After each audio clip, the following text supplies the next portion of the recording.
राधे राधे। श्रीमद् भागवत महापुराण के दूसरे स्कंध का 10वां और आखिरी अध्याय। भागवत के 10 लक्षण।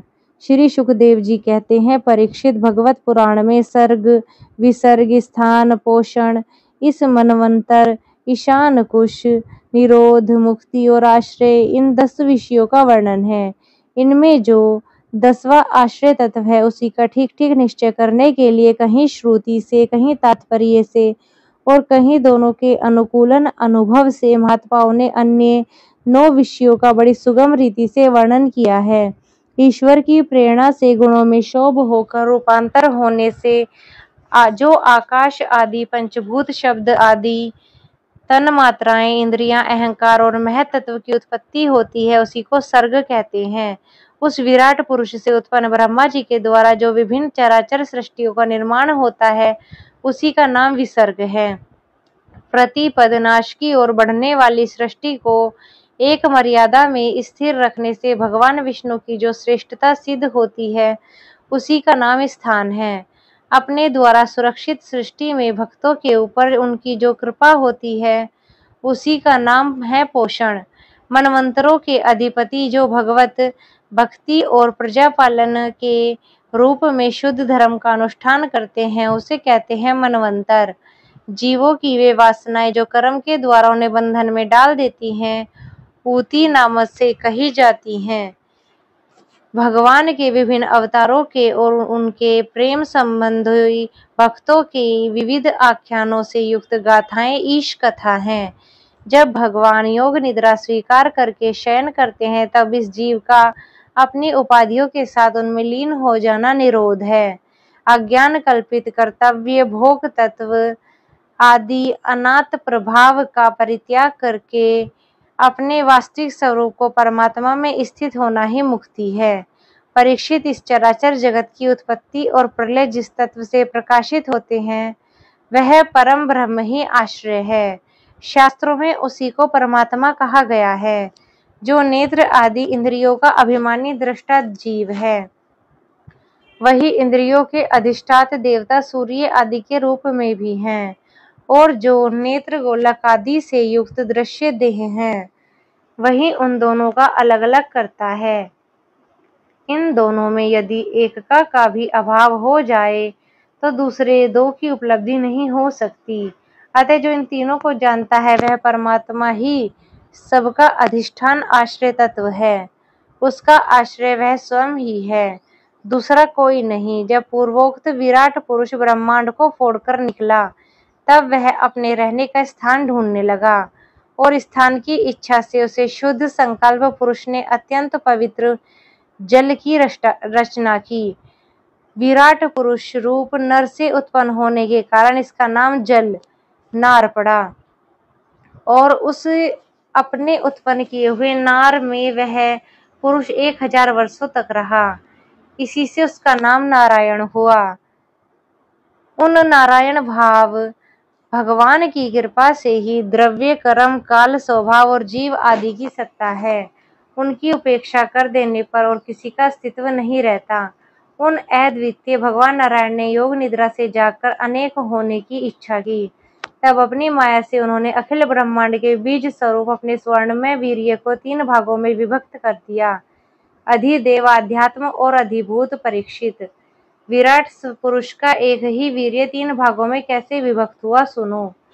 विराट पुरुष के हिलने डुलने पर उनके शरीर में रहने वाले आकाश से इंद्रिय बल, मनोबल, शरीर बल की उत्पत्ति हुई। उनसे इन सब का राजा प्राण उत्पन्न हुआ। जैसे सेवक अपने स्वामी राजा के पीछे पीछे चलते हैं वैसे ही सबके शरीरों में प्राण बल रहने पर हमारी सारी इंद्रियां प्रबल रहती हैं और जब वह सुस्त पड़ जाता है तब सारी इंद्रियां भी सुस्त हो जाती हैं। जब प्राण जोर जोर से आने लगा तब विराट पुरुष को भूख प्यास का अनुभव होने लगा। खाने पीने की इच्छा करते ही सबसे पहले उन्होंने शरीर में मुख प्रकट हुआ। मुख से तालु, तालु से रसनेंद्रिय प्रकट हुई। इसके बाद अनेक प्रकारों के रस उत्पन्न हुए जिन्हें रसना ग्रहण करती है। जब उनकी इच्छा बोलने की हुई तब वाक इंद्रिय और अधिष्ठात देवता अग्नि और उनका विषय बोलना ये तीनों प्रकट हुए। इसके बाद बहुत दिनों तक उसी जल में वे रुके रहे। श्वास के वेग से नासिका छिद्र प्रकट हो गए। जब उन्हें सूंघने की इच्छा हुई तब उन्होंने उनकी नाक घ्राणेंद्रियां आकर बैठ गई और उस देवता गंध को फैलाने वाले वायुदेव प्रकट हुए। पहले उनके शरीर में प्रकाश नहीं था। फिर जब उन्होंने अपने को और दूसरी वस्तुओं को देखने का इच्छा की तब नेत्रों के छिद्र उनकी अधिष्ठाता सूर्य और नेत्रेंद्रिय प्रकट हो गए। इन्हीं से उनका रूप ग्रहण होने लगा। जब वेद रूप ऋषि विराट को पुरुष स्थितियों के द्वारा जगाने लगे तब उन्होंने उसे सुनने की इच्छा हुई। उसी समय कान उनकी अधिष्ठात देवता, दिशाएं और श्रोत्रेंद्रिय प्रकट हुई। इसी से शब्द सुनाई पड़ता है। जब उन्होंने वस्तुओं की कोमलता, कठिनता और हल्कापन, भारीपन, उष्णता और शीतलता आदि जननी चाही तब उनके शरीर में चरम प्रकट हुआ। पृथ्वी में जैसे वृक्ष निकल आते हैं उसी प्रकार उस चरम में रोए पैदा हुए और उसके बाहर भीतर रहने वाला वायु भी प्रकट हो गए। स्पर्श करने वाली त्वचा इंद्रिय भी साथ के साथ शरीर में चारों ओर लिपट गई और उनसे स्पर्श का अनुभव होने लगा। जब उन्होंने अनेक प्रकारों के कर्म करने की इच्छा हुई तब उनके हाथ उग आए। उन हाथों में ग्रहण करने की शक्ति हस्तेंद्रिय और उनके अधिदेवता इंद्र प्रकट हुए और दोनों के आश्रय से होने वाला ग्रहण रूप कर्म भी प्रकट हो गया। जब उन्होंने अभीष्ट स्थान पर जाने की इच्छा हुई तब उनके शरीर में पैर उग आए। चरणों के साथ ही चरण इंद्रिय और अधिष्ठाता के रूप में वहां स्वयं यज्ञ पुरुष भगवान विष्णु स्थित हो गए और उन्हीं में चलना रूप क्रम प्रकट हुआ। मनुष्य इसी चरणेंद्रिय से चलकर यज्ञ सामग्री एकत्र करते हैं। संतान, रति और स्वर्ग भोग की कामना होने पर भी विराट पुरुष के शरीर में लिंग की उत्पत्ति हुई। उसमें उपस्थेंद्रिय और प्रजापति देवता तथा इन दोनों का आश्रय रहने वाले काम सुख का आविर्भाव हुआ। जब उन्हें मलत्याग की इच्छा हुई तब गुदा द्वार प्रकट हुआ। तत्पश्चात उसमें पायु, इंद्रिय और मित्र देवता प्रकट उत्पन्न हुए। इन्हीं दोनों के द्वारा मल त्याग की क्रिया संपन्न होती है। अपान मार्ग के द्वारा एक शरीर से दूसरे शरीर में जाने की इच्छा होने पर नाभि द्वार प्रकट हुआ। उससे अपान और मृत्यु देवता प्रकट हुए। इन दोनों के आश्रय से ही प्राण और अपान विछोह यानी मृत्यु होती है। जब विराट पुरुषों को अन्न जल ग्रहण करने की इच्छा हुई तब कोख आते नाड़ियां उत्पन्न हुई। साथ ही कुक्षी के देवता समुद्र, नाड़ियों के देवता नदियां एवं तुष्टि व पुष्टि ये दोनों उनके आश्रित विषय उत्पन्न हुए। जब उन्होंने अपनी माया पर विचार करना चाहा तब हृदय की उत्पत्ति हुई। उससे मन रूप इंद्रिय और मन से उसका देवता चंद्रमा तथा विषय कामना और संकल्प प्रकट हुए। विराट पुरुष के शरीर में पृथ्वी, जल और तेज से 7 धातुएं प्रकट हुई। त्वचा, चर्म, मांस, रुधिर, मेद, मज्जा, अस्थि।